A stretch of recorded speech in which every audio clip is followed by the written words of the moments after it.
राज्यामध्ये महानगरपालिका आणि जिल्हा परिषदेच्या निवडणुका डोळ्यासमोर ठेवून छत्रपती शिवाजी महाराजांचं स्मारक अरबी समुद्रात भूमिपूजन करण्याचा प्रयत्न असून भूमिपूजनाव्यतिरिक्त भाजपा शिवसेना सरकार काहीही करत नसून जाहिरातींवर मात्र अनाठायी खर्च करत आहेत। डॉक्टर बाबासाहेब आंबेडकर यांच्या इंदू मिलचं भूमिपूजन झालं असताना अजूनही त्या ठिकाणी एक खडा देखील यांनी खोदला नाही, तर याबाबत अजून ठोस निर्णय सरकारने केलेला नाही। केवळ निवडणुका डोळ्यासमोर ठेवूनच हा निर्णय घेतल्याची टीका अजित पवार यांनी केली आहे।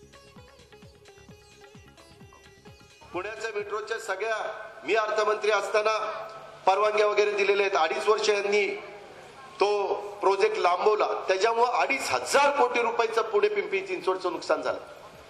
मी आकडेवारीने सिद्ध करून देतो, पण करायचं नव्हतं। निवडणुका डोळ्यासमोर ठेवून त्याच्यातनं राजकीय पोळी कशी भासता येईल हाच प्रयत्न करायचा।